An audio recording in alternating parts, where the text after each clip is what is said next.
ಸ್ನೇಹಿತರೆ, ರಾಜ್ಯ ಕಾಂಗ್ರೆಸ್ನಲ್ಲಿ ಉಂಟಾಗಿರ್ತಕ್ಕಂಥ ಮುಖ್ಯಮಂತ್ರಿ ಕುರ್ಚಿ ಬದಲಾವಣೆಯ ವಿಚಾರಕ್ಕೆ ಸಂಬಂಧಪಟ್ಟಂತೆ ಕ್ಷಣಕ್ಕೊಂದು ಹೊಸ ಹೊಸ ತಿರುವುಗಳು ಪಡೆದುಕೊಳ್ತಾ ಇದೆ. ಈ ಒಂದು ವಿಚಾರಕ್ಕೆ ಸಂಬಂಧಪಟ್ಟಂತೆ ಡಿ ಕೆ ಶಿವಕುಮಾರ್ ಮತ್ತು ಸಿದ್ದರಾಮಯ್ಯನವರ ನಡುವೆ 2 ಬ್ರೇಕ್ಫಾಸ್ಟ್ ಮೀಟಿಂಗ್ಗಳು ಏನಾಯಿತು. ಆ ಬ್ರೇಕ್ಫಾಸ್ಟ್ ಮೀಟಿಂಗ್ಗಳ ನಂತರ ಎಲ್ಲವೂ ಕೂಡ ಸರಿಯಾಗೋಯಿತು. ಡಿ ಕೆ ಶಿವಕುಮಾರ್ ಅವರಿಗೆ ಸಿದ್ದರಾಮಯ್ಯನವರು ಅತ್ಯಂತ ಸುಲಭವಾಗಿ ಅಧಿಕಾರವನ್ನು ಹಸ್ತಾಂತರ ಮಾಡ್ತಾರೆ ಅನ್ನುವ ಒಂದು ಮಾಹಿತಿಗಳು ಕಾಂಗ್ರೆಸ್ ಮೂಲಗಳಿಂದ ಕೇಳಿಬರ್ತಾ ಇದ್ವು. ಆದರೆ ಯಾವಾಗ ಎಐಸಿಸಿಯ ಸಂಘಟನಾ ಪ್ರಧಾನ ಕಾರ್ಯದರ್ಶಿ ಕೆ ಸಿ ವೇಣುಗೋಪಾಲ್ ಒಂದು ಮಂಗಳೂರಿನ ಕಾರ್ಯಕ್ರಮಕ್ಕೆ ಬಂದರು, ಆ ಕಾರ್ಯಕ್ರಮದ ನಂತರ ಸಿದ್ದರಾಮಯ್ಯನವರ ಮನಸ್ಥಿತಿಯೇ ಬದಲಾಗಿದೆ ಅನ್ನುವ ಒಂದು ಮಾಹಿತಿಗಳು ಕೂಡ ಸಿಗ್ತಾ ಇದ್ದಾವೆ. ಇದೇ ಸಂದರ್ಭದಲ್ಲಿ ಸಿದ್ದರಾಮಯ್ಯ ಬಣದ ಪ್ರಮುಖ ನಾಯಕರ ಮನವೊಲಿಕೆಗೆ ಡಿ ಕೆ ಶಿವಕುಮಾರ್ ಕೂಡ ನಿರಂತರ ಪ್ರಯತ್ನವನ್ನು ಮಾಡ್ತಾ ಇರ್ತಕ್ಕಂಥದ್ದು. ಅದರಲ್ಲೂ ಕೂಡ ಅಹಿಂದ ವರ್ಗದ ಪ್ರಬಲ ಮುಖ್ಯಮಂತ್ರಿ ಆಕಾಂಕ್ಷಿಯಾಗಿರ್ತಕ್ಕಂಥ ಸತೀಶ್ ಜಾರಕಿಹೊಳಿ ಅವರ ಜೊತೆ ನಿರಂತರವಾಗಿ ಸಂಪರ್ಕವನ್ನು ಡಿ ಕೆ ಶಿವಕುಮಾರ್ ಸಾಧಿಸ್ತಾ ಇರತಕ್ಕಂಥದ್ದು ಕೂಡ ಸಾಕಷ್ಟು ಕುತೂಹಲವನ್ನು ಉಂಟು ಮಾಡಿದೆ. ಒಂದು ಕಡೆ ನಿನ್ನೆ ರಾತ್ರಿ ಕೂಡ ಚಲನಚಿತ್ರ ನಟ ಸುದೀಪ್ ಅವರ ಅಕ್ಕನ ಮಗನ ಮದುವೆಯ ಸಂದರ್ಭದಲ್ಲೂ ಕೂಡ ಡಿ ಕೆ ಶಿವಕುಮಾರ್ ಮತ್ತು ಸತೀಶ್ ಜಾರಕಿಹೊಳಿ ಅವರ ನಡುವೆ ಒಂದು ರಹಸ್ಯ ಸಭೆ ನಡೆದಿದೆ ಅನ್ನುವ ಒಂದು ಸ್ಫೋಟಕ ಮಾಹಿತಿಗಳು ಕೂಡ ಸಿಗ್ತಾ ಇದ್ದಾವೆ. ಈ ನಡುವೆ ಸಿದ್ದು ಬಣದ ಕೆಲವೊಂದು ನಾಯಕರ ನಡೆ ನಿಗೂಢವಾಗಿದ್ದು, ನಿಜಕ್ಕೂ ಕೂಡ ಇವರು ಯಾವ ರೀತಿಯ ಪ್ರಯತ್ನಕ್ಕೆ ಕೈ ಹಾಕಿದ್ದಾರೆ ಅನ್ನುವ ಕುತೂಹಲ ಅಂತ ಉಂಟಾಗಿದೆ. ಇದರ ನಡುವೆ ಸಿದ್ದರಾಮಯ್ಯ ಬಳಗದ ಅತ್ಯಾಪ್ತ ಸಚಿವನಾಗಿರ್ತಕ್ಕಂಥ ಬೈರತಿ ಸುರೇಶ್ ಒಂದು ಮಹತ್ವದ ಹೆಜ್ಜೆಯನ್ನು ಇಟ್ಟಿದ್ದು, ಅವರ ಈ ಒಂದು ನಡೆ ನಿಜಕ್ಕೂ ಕೂಡ ರಾಜ್ಯ ಕಾಂಗ್ರೆಸ್ನಲ್ಲಿ ಸಿದ್ದರಾಮಯ್ಯನವರ ಪರವಾಗಿ ಶಾಸಕರ ಬೆಂಬಲವನ್ನು ಒಂದು ಪಡೆಯೋದಕ್ಕೆ ಬೈರತಿ ಸುರೇಶ್ ಈ ರೀತಿಯ ಹೆಜ್ಜೆಯನ್ನಿಟ್ರ ಅನ್ನುವ ಪ್ರಶ್ನೆಗಳನ್ನು ಹುಟ್ಟುಹಾಕಿದೆ. ಬನ್ನಿ ಸ್ನೇಹಿತರೆ, ಹಾಗಾದರೆ ನಿಜಕ್ಕೂ ಕೂಡ ಬೈರತಿ ಸುರೇಶ್ ಅವರು ಸಿದ್ದರಾಮಯ್ಯನವರ ಪರವಾಗಿ ಯಾವ ರೀತಿಯ ಒಂದು ಅಖಾಡಕ್ಕಿಳಿದಿದ್ದಾರೆ, ಅವರು ಮಾಡ್ತಾ ಇರ್ತಕ್ಕಂಥ ಪ್ಲಾನ್ ಏನು, ನಾನು ಸಂಪೂರ್ಣವಾಗಿ ವಿವರಿಸ್ತಾ ಹೋಗ್ತೀನಿ. ಅದಕ್ಕಿಂತ ಮುಂಚೆ ನೀವಿನ್ನು ನನ್ನ ಇಟ್ಕೆ ಹೇಮಂತ್ ಯೂಟ್ಯೂಬ್ ಚಾನಲ್ಗೆ ಸಬ್ಸ್ಕ್ರೈಬ್ ಮಾಡ್ಕೊಂಡಿಲ್ಲ ಅಂದರೆ ದಯವಿಟ್ಟು ಸಬ್ಸ್ಕ್ರೈಬ್ ಮಾಡಿಕೊಂಡು ಬೆಲ್ ಬಟನ್ನ ಕ್ಲಿಕ್ ಮಾಡಿ. ನಾನು ಕೊಡ್ತಕ್ಕಂಥ ಮಾಹಿತಿ ನಿಮ್ಗೆ ಇಷ್ಟ ಆಗಿದ್ದರೆ ಈ ವಿಡಿಯೋಗೆ ಲೈಕ್ ಮಾಡಿ, ಶೇರ್ ಮಾಡಿ, ಕಮೆಂಟ್ ಮಾಡಿ. ಸ್ನೇಹಿತರೆ, ಸದ್ಯಕ್ಕೆ ರಾಜ್ಯ ಕಾಂಗ್ರೆಸ್ನ ಕುರ್ಚಿ ಬದಲಾವಣೆ ವಿಚಾರ ಕಾಂಗ್ರೆಸ್ ಹೈಕಮಾಂಡ್ನ ಅಂಗಳದಲ್ಲಿದೆ. ಹೈಕಮಾಂಡ್ ನಾಯಕರು ಕೂಡ ಯಾವುದೇ ಒಂದು ಸ್ಪಷ್ಟವಾದ ನಿರ್ಧಾರವನ್ನು ತೆಗೆದುಕೊಳ್ಳದೇ ಇರತಕ್ಕಂಥದ್ದು ಸಾಕಷ್ಟು ಗೊಂದಲಕ್ಕೆ ಕಾರಣ ಆಗಿದೆ. ಒಂದು ಕಡೆ ಬೆಳಗಾವಿಯ ಅಧಿವೇಶನ ನಂತರ ಸ್ವತಃ ಸಿದ್ದರಾಮಯ್ಯನವರು ತಮ್ಮ ಮುಖ್ಯಮಂತ್ರಿ ಕುರ್ಚಿಯನ್ನು ಬಿಟ್ಕೊಡ್ತಾರೆ ಅನ್ನುವ ಮಾತುಗಳು ಕೇಳಿ ಬರ್ತಾ ಇದ್ರು ಕೂಡ ಸಿದ್ದರಾಮಯ್ಯ ಬಳಗದಲ್ಲಿ ಗುರುತಿಸಿಕೊಂಡಿರ್ತಕ್ಕಂಥ ಕೆಲವೊಂದು ನಾಯಕರ ನಿಗೂಢ ನಡೆ ಒಂದು ರೀತಿಯ ಕುತೂಹಲವನ್ನು ಉಂಟು ಮಾಡ್ತಾ ಇದೆ. ಒಂದು ಕಡೆ ಸಿದ್ದರಾಮಯ್ಯ ಬಳಗದಲ್ಲಿ ಗುರುತಿಸಿಕೊಂಡಿರ್ತಕ್ಕಂಥ ಸತೀಶ್ ಜಾರಕಿಹೊಳಿ ಅವರು ನಿರಂತರವಾಗಿ ಡಿ ಕೆ ಶಿವಕುಮಾರ್ ಅವರ ಸಂಪರ್ಕದಲ್ಲಿರ್ತಕ್ಕಂಥದ್ದು. ಇನ್ನೊಂದು ಕಡೆ ಡಿ ಕೆ ಶಿವಕುಮಾರ್ ಜೊತೆ BJD ಜಮೀರ್ ಅಹಮದ್ ಅವರು ಕೂಡ ಒಂದು ರಹಸ್ಯ ಸಭೆಯನ್ನು ನಡೆಸಿ ಚರ್ಚೆಯನ್ನು ನಡೆಸಿರ್ತಕ್ಕಂಥದ್ದು ಕೂಡ ಒಂದು ರೀತಿ ಡಿ ಕೆ ಶಿವಕುಮಾರ್ ನಿಜಕ್ಕೂ ಕೂಡ ಸಿದ್ದರಾಮಯ್ಯ ಬಳಗದವರನ್ನು ಮನವೊಲಿಸ್ತಕ್ಕಂಥ ಪ್ರಯತ್ನವನ್ನು ಮಾಡ್ತಾ ಇದ್ದಾರೆ ಅನ್ನುವ ಒಂದು ಸೂಚನೆಯನ್ನು ಕೊಡ್ತಾ ಇದೆ. ಈ ನಡುವೆ ಸಿದ್ದರಾಮಯ್ಯನವರ ಮನಸ್ಥಿತಿ ಈಗ 2 ದಿನದಿಂದ ಬದಲಾಗಿದೆ ಅನ್ನುವ ಮಾತುಗಳು ಕೂಡ ಕೇಳಿ ಬರ್ತಾ ಇದ್ದಾವೆ. ಕೆ ಸಿ ವೇಣುಗೋಪಾಲ್ ರಾಜ್ಯಕ್ಕೆ ಬಂದಂಥ ಸಂದರ್ಭದಲ್ಲಿ ಸಿದ್ದರಾಮಯ್ಯನವರಿಗೆ ನೀವು ನಿಶ್ಚಿಂತೆಯಿಂದ ಇರಿ ಎನ್ನುವ ಒಂದು ಮೆಸೇಜನ್ನು ಪಾಸ್ ಮಾಡಿದ್ದಾರೆ. ಆ ಮೂಲಕ ರಾಹುಲ್ ಗಾಂಧಿ ರಾಜ್ಯದ ಮುಖ್ಯಮಂತ್ರಿ ಬದಲಾವಣೆಗೆ ಯಾವುದೇ ಕಾರಣಕ್ಕೂ ಒಪ್ಪಿಗೆಯನ್ನು ಕೊಡೋದಿಲ್ಲ ಅನ್ನುವ ಮಾಹಿತಿಗಳನ್ನು ಪಡ್ಕೊಂಡಿರ್ತಕ್ಕಂಥ ಸಿದ್ದರಾಮಯ್ಯನವರು ತಮ್ಮದೇ ಆದಂಥ ಒಂದು ಹೊಸ ಕಾರ್ಯತಂತ್ರವನ್ನು ಎಣಿತಾ ಇದ್ದಾರೆ ಎನ್ನುವ ಮಾಹಿತಿಗಳು ಸಿಗ್ತಾ ಇದ್ದು, ಈ ಒಂದು ಕಾರ್ಯತಂತ್ರದ ಮುಂದುವರೆದ ಭಾಗವಾಗಿಯೇ ಒಂದು ವೇಳೆ Congress high command D K Shivakumar ಅವರ ಒತ್ತಡಕ್ಕೆ ಮಣಿದು ಮುಖ್ಯಮಂತ್ರಿ ಸಿದ್ದರಾಮಯ್ಯನವರನ್ನು ಆ ಸ್ಥಾನದಿಂದ ಕೆಳಗಿಳಿಸ್ತಕ್ಕಂಥ ಒಂದು ಮನಸ್ಥಿತಿಗೆ ಬಂದಿದ್ದೆ ಆದರೆ ಆಗ ಶಾಸಕರ ಬಲವನ್ನು ಹೈಕಮಾಂಡ್ನ ಮುಂದೆ ಪ್ರದರ್ಶನ ಮಾಡಬೇಕು ಅನ್ನುವ ಲೆಕ್ಕಾಚಾರದಲ್ಲಿ ಸಿದ್ದರಾಮಯ್ಯ ಬಳಗ ಈಗ ಕಾಂಗ್ರೆಸ್ ಶಾಸಕರ ಬೆಂಬಲವನ್ನು ಹೆಚ್ಚಿಸ್ಕೊಳ್ತಕ್ಕಂಥ ಪ್ರಯತ್ನವನ್ನು ಮಾಡಿದೆ.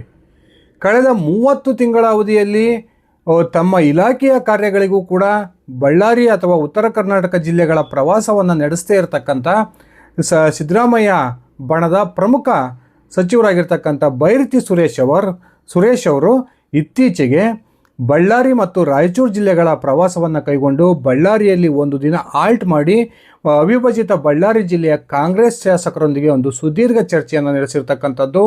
ಒಂದು ವೇಳೆ ಅಂತಹ ಸಂದರ್ಭ ಬಂದರೆ ನೀವೆಲ್ಲರೂ ಕೂಡ ಸಿದ್ದರಾಮಯ್ಯನವರ ಬೆನ್ನಿಗೆ ನಿಲ್ಲಬೇಕು ಅನ್ನುವ ಮನವಿಯನ್ನು ಮಾಡಿಕೊಂಡಿರ್ತಕ್ಕಂಥದ್ದು ಹೊಸ ಒಂದು ಚರ್ಚೆಯನ್ನು ಹುಟ್ಟಾಕಿದೆ. ಬಳ್ಳಾರಿ ಕಾಂಗ್ರೆಸ್ನಲ್ಲಿರ್ತಕ್ಕಂಥ ಬಳ್ಳಾರಿ ಜಿಲ್ಲೆಯ ಕಾಂಗ್ರೆಸ್ ಶಾಸಕರಲ್ಲಿ 2 ಬಣಗಳಿದ್ವು. ಒಂದು ತಂಡ ಡಿ ಕೆ ಶಿವಕುಮಾರ್ ಅವರ ಬೆಂಬಲಕ್ಕೆ ನಿಲ್ಲುತ್ತೆ ಅನ್ನುವ ಮಾಹಿತಿಗಳಿದ್ದರೆ, ಇನ್ನೊಂದು ತಂಡದ ಶಾಸಕರು ಸಿದ್ದರಾಮಯ್ಯನವರ ಬೆನ್ನಿಗೆ ನಿಲ್ತಾರೆ ಅನ್ನುವ ಮಾಹಿತಿಗಳು ಇದ್ವು. ಆದರೆ ಇದೀಗ ಅವಿಭಜಿತ ಬಳ್ಳಾರಿ ಜಿಲ್ಲೆಯ ಹಾಗೂ ರಾಯಚೂರು ಜಿಲ್ಲೆಯ ಕಾಂಗ್ರೆಸ್ನ ಶಾಸಕರೊಂದಿಗೆ ಒಂದು ಸುದೀರ್ಘವಾದ ಮೀಟಿಂಗನ್ನು ಮಾಡೋದ್ರ ಮೂಲಕ ನಿಮ್ಮ ಸಮಸ್ಯೆಗಳೇನಿದ್ದಾವೆ ನಿಜಕ್ಕೂ ಕೂಡ ನೀವು ಡಿ ಕೆ ಶಿವಕುಮಾರ್ ಅವರ ಪರವಾಗಿ ನಿಲ್ತಕ್ಕಂಥ ಒಂದು ನಿರ್ಧಾರಕ್ಕೆ ಯಾಕೆ ಬಂದಿದ್ದೀರಿ, ನಿಮ್ಮ ಸಮಸ್ಯೆಗಳು ಏನಿದ್ರೂ ಕೂಡ ನಾವು ಬಗೆಹರಿಸ್ತೀವಿ.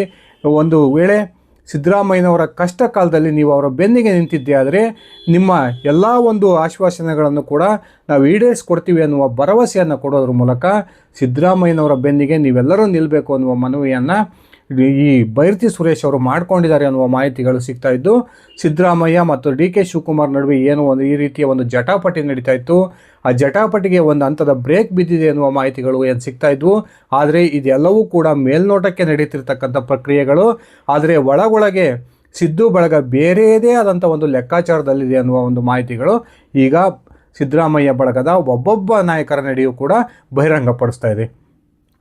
ಒಂದು ಕಡೆ ಎಂ ಬಿ ಪಾಟೀಲ್ ಉಳಿದಿರ್ತಕ್ಕಂಥ ಅವಧಿಗೂ ಕೂಡ ಸಿದ್ದರಾಮಯ್ಯನವರೇ ಮುಖ್ಯಮಂತ್ರಿಯಾಗಿ ಮುಂದುವರಿತಾರೆ ಅನ್ನುವ ಹೇಳಿಕೆಯನ್ನು ಕೊಟ್ಟರೆ, ಇನ್ನೊಂದು ಕಡೆ ಎಚ್ ಸಿ ಮಹದೇವಪ್ಪ ಕೂಡ ಮುಖ್ಯಮಂತ್ರಿ ಕುರ್ಚಿಯಲ್ಲಿ ಸಿದ್ದರಾಮಯ್ಯನವರು ಗಟ್ಟಿಯಾಗಿ ಕೂತ್ಕೊಂಡಿದ್ದಾರೆ. ಅವರು ಉಳಿದಿರ್ತಕ್ಕಂಥ ಅವಧಿಗೂ ಕೂಡ ಮುಖ್ಯಮಂತ್ರಿಯಾಗಿ ಮುಂದುವರಿತಾರೆ, ರಾಜ್ಯದಲ್ಲಿ ಯಾವುದೇ ಒಂದು ನಾಯಕತ್ವದ ಬದಲಾವಣೆಯ ಪ್ರಶ್ನೆಯೇ ಇಲ್ಲ ಅನ್ನುವ ಹೇಳಿಕೆಯನ್ನು ಕೊಡ್ತಾ ಇದ್ದಾರೆ. ಇನ್ನೊಂದು ಕಡೆ ಕೆ ಎನ್ ರಾಜಣ್ಣ ಕೂಡ ಒಂದು ವೇಳೆ ಸಿದ್ದರಾಮಯ್ಯನವರು ಮುಖ್ಯಮಂತ್ರಿ ಸ್ಥಾನದಿಂದ ಕೆಳಗಿಳಿದಿದ್ದೇ ಆದರೆ ರಾಜ್ಯದಲ್ಲಿ ಕಾಂಗ್ರೆಸ್ ನಿರ್ನಾಮ ಆಗುತ್ತೆ ಅನ್ನುವ ಹೇಳಿಕೆಯನ್ನು ಕೊಡ್ತಾ ಇದ್ದರೆ, ಜಿ ಪರಮೇಶ್ವರ್ ಅವರ ಪರವಾಗೂ ಕೂಡ ಸಿದ್ದರಾಮಯ್ಯ ಬಳಗದಲ್ಲಿರ್ತಕ್ಕಂಥ ಬಹುತೇಕ ನಾಯಕರು ಬ್ಯಾಟ್ ಬೀಸ್ತಾ ಇರ್ತಕ್ಕಂಥದ್ದು. ಸಿದ್ದರಾಮಯ್ಯನವರು ಅನಿವಾರ್ಯವಾಗಿ ಮುಖ್ಯಮಂತ್ರಿ ಸ್ಥಾನದಿಂದ ಕೆಳಗಿಳಿದಿದ್ದೇ ಆದರೆ ಆಗ ರಾಜ್ಯಕ್ಕೆ ದಲಿತ ಮುಖ್ಯಮಂತ್ರಿ ನೇಮಕ ಆಗಬೇಕು, ಆ ದಲಿತ ಮುಖ್ಯಮಂತ್ರಿ ಜಿ ಪರಮೇಶ್ವರ್ ಅವರೇ ಆಗಿರಬೇಕು ಅನ್ನುವ ಮಾತುಗಳನ್ನು ಆಡ್ತಾ ಇರ್ತಕ್ಕಂಥದ್ದು. ರಾಜ್ಯ ಕಾಂಗ್ರೆಸ್ನಲ್ಲಿ ಎಲ್ಲವೂ ಕೂಡ ಸರಿಯಾಗಿಲ್ಲ, ಈ ಸಮಸ್ಯೆ ಅಷ್ಟು ಸುಲಭಕ್ಕೆ ಬಗೆಹರಿಯೋ ಸಾಧ್ಯತೆಗಳೂ ಇಲ್ಲ ಅನ್ನುವ ಒಂದು ಮುನ್ಸೂಚನೆಯನ್ನು ಕೊಡ್ತಾ ಇದೆ. ಈ ನಡುವೆ ಕಾಂಗ್ರೆಸ್ನ ಹೈಕಮಾಂಡ್ನ ಮುಂದೆ ಸಿದ್ದರಾಮಯ್ಯನವರು ತಮ್ಮದೇ ಆದಂಥ ಒಂದು ವಾದವನ್ನು ಮಂಡಿಸ್ತಾರೆ. ಆ ವಾದವನ್ನು ಮಂಡಿಸ್ತಕ್ಕಂಥ ಸಂದರ್ಭದಲ್ಲಿ ಇವತ್ತಿಗೂ ಕೂಡ ಕಾಂಗ್ರೆಸ್ನ 140ಕ್ಕೂ ಹೆಚ್ಚು ಶಾಸಕರ ಪೈಕಿ ಹೆಚ್ಚಿನ ಶಾಸಕರ ಬಲ ನನಗಿದೆ, ನಿಮಗೆ ಆ ರೀತಿ ಅನುಮಾನಗಳೇನಾದರೂ ಇದ್ದರೆ ಶಾಸಕರ ಬಲ ಪ್ರದರ್ಶನ ಆಗೋಗಲಿ ಅನ್ನುವ ಒಂದು ಬೇಡಿಕೆಯನ್ನು ಕಾಂಗ್ರೆಸ್ ಹೈಕಮಾಂಡ್ನ ಮುಂದೆ ಇಡ್ತಾರೆ ಅನ್ನುವ ಮಾತುಗಳು ಕೇಳಿ ಬರ್ತಾ ಇದ್ದು, ಈ ಡಿ ಕೆ ಶಿವಕುಮಾರ್ ಅವರಿಗೆ ಬೆಂಬಲಿಸಬಹುದಾದಂತಹ ಶಾಸಕರನ್ನು ಮನವೊಲಿಸುವ ಪ್ರಯತ್ನಕ್ಕೆ ಸಿದ್ದು ಬಳಗದ ಪ್ರಮುಖ ನಾಯಕ ಬೈರತಿ ಸುರೇಶ್ ಅವರು ಕೈ ಹಾಕಿರ್ತಕ್ಕಂಥದ್ದು ಕೂಡ ಸಾಕಷ್ಟು ಚರ್ಚೆಗಳಿಗೆ ಕಾರಣವಾಗಿದೆ. ಒಂದು ಕಡೆ ನಿರಂತರವಾಗಿ ತಾನು ರಾಜ್ಯದ ಮುಖ್ಯಮಂತ್ರಿ ಆಗಬೇಕು ಅನ್ನುವ ಒಂದು ನಿರೀಕ್ಷೆಯನ್ನು ಇಟ್ಕೊಂಡು ಡಿ ಕೆ ಶಿವಕುಮಾರ್ ಪ್ರತಿದಿನ ತಮ್ಮ ಬೆಂಬಲಿಗ ಶಾಸಕರೊಂದಿಗೆ ಸಭೆಗಳನ್ನು ನಡೆಸ್ತಾ ಇದ್ದರೆ, ಇನ್ನೊಂದು ಕಡೆ ಸಿದ್ದರಾಮಯ್ಯ ಬಳಗದ ಒಬ್ಬೊಬ್ಬ ನಾಯಕರ ನಡೆಯೂ ಕೂಡ ಅತ್ಯಂತ ನಿಗೂಢತೆಯಿಂದ ಕೂಡಿದ್ದು ರಾಜ್ಯ ಕಾಂಗ್ರೆಸ್ನಲ್ಲಿ ಏನೆಲ್ಲ ಬೆಳವಣಿಗೆಗಳು ಆಗ್ಬೋದು ಅನ್ನುವ ಮುನ್ಸೂಚನೆಯನ್ನು ಕೊಡ್ತಾ ಇದೆ. ಈಗಾಗಲೇ BJPಯ ನಾಯಕ ಎಚ್ ವಿಶ್ವನಾಥ್ ಈ ಹಿಂದೆಯೇ ಒಂದು ಮಾತನ್ನು ಹೇಳಿದರು, ಸಿದ್ದರಾಮಯ್ಯನವರನ್ನೇನಾದರೂ ಕಾಂಗ್ರೆಸ್ ಹೈಕಮಾಂಡ್ ಬಲವಂತವಾಗಿ ಕೆಳಗಿಳಿಸ್ತಕ್ಕಂಥ ಪ್ರಯತ್ನವನ್ನು ಮಾಡಿದರೆ ಸಿದ್ದು ಬೆಂಬಲಿಗರು ಹೊಸ ಪಕ್ಷವನ್ನು ಕಟ್ತಾರೆ. ಈ ಹೊಸ ಪಕ್ಷದ ಸ್ಥಾಪನೆಯ ಕುರಿತು ಈಗಾಗಲೇ 4-5 ಸುತ್ತಿನ ಮಾತುಕತೆಗಳನ್ನು ಕೂಡ ನಡೆಸಿದ್ದಾರೆ ಎನ್ನುವ ಒಂದು ಸ್ಫೋಟಕ ಮಾಹಿತಿಯನ್ನೇ ಹಂಚಿಕೊಂಡಿದ್ದರು. ಇದೀಗ ಸಿದ್ದರಾಮಯ್ಯ ಬಳಗದ ಒಬ್ಬೊಬ್ಬ ನಾಯಕರ ನಡೆ ಕೂಡ ಅತ್ಯಂತ ಕುತೂಹಲವನ್ನು ಕೆಳಿಸ್ತಾ ಇದ್ದು, ಈ ಒಂದು ಮುಖ್ಯಮಂತ್ರಿ ಕುರ್ಚಿಯ ಒಂದು ಬದಲಾವಣೆ ವಿಚಾರ ಯಾವುದೇ ಕಾರಣಕ್ಕೂ ಕೂಡ ರಾಜ್ಯದ ಕಾಂಗ್ರೆಸ್ ಸರ್ಕಾರ ಹಾಗೂ ಪಕ್ಷಕ್ಕೆ ಬಹುದೊಡ್ಡ ಹಾನಿಯನ್ನು ಮಾಡ್ಬೋದು ಅನ್ನುವ ಲೆಕ್ಕಾಚಾರಗಳು ಕೂಡ ಕಂಡು ಬರ್ತಾ ಇದ್ದಾವೆ. ಸ್ನೇಹಿತರೆ, ನಿಮ್ಮ ಅಭಿಪ್ರಾಯದ ಪ್ರಕಾರ ಸಿದ್ದರಾಮಯ್ಯನವರು ಅತ್ಯಂತ ಸುಲಭವಾಗಿ ಅಧಿಕಾರವನ್ನು ಹಸ್ತಾಂತರ ಮಾಡ್ತಾರಾ, ಅಥವಾ ಕಾಂಗ್ರೆಸ್ನ ಹೈಕಮಾಂಡ್ನ ಮುಂದೆ ಶಾಸಕರ ಬಲ ಪ್ರದರ್ಶನದ ಬೇಡಿಕೆಯನ್ನು ನೀಡೋದ್ರ ಮೂಲಕ ಡಿ ಕೆ ಶಿವಕುಮಾರ್ ಅವರಿಗೆ ಮುಖ್ಯಮಂತ್ರಿ ಕುರ್ಚಿಯನ್ನು ತಪ್ಪಿಸ್ತಕ್ಕಂಥ ಸಾಧ್ಯತೆಗಳಿದ್ದಾವೆ? ನಿಮ್ಮ ವೈಯಕ್ತಿಕ ಅಭಿಪ್ರಾಯವನ್ನು ಕಮೆಂಟ್ ಮಾಡಿ. ಇದಿಷ್ಟಾಗಿತ್ತು ನನ್ನ ಇವತ್ತಿನ ಈ ವಿಡಿಯೋ. ನಾನು ಕೊಟ್ಟಿರ್ತಕ್ಕಂಥ ಈ ಸ್ಫೋಟಕ ಮಾಹಿತಿ ನಿಮಗೆ ಇಷ್ಟ ಆಗಿದ್ದರೆ ಈ ವಿಡಿಯೋಗೆ ಲೈಕ್ ಮಾಡಿ, ಶೇರ್ ಮಾಡಿ, ಕಮೆಂಟ್ ಮಾಡಿ. ಧನ್ಯವಾದಗಳು ಸ್ನೇಹಿತರೆ. ಶುಭ ದಿನ.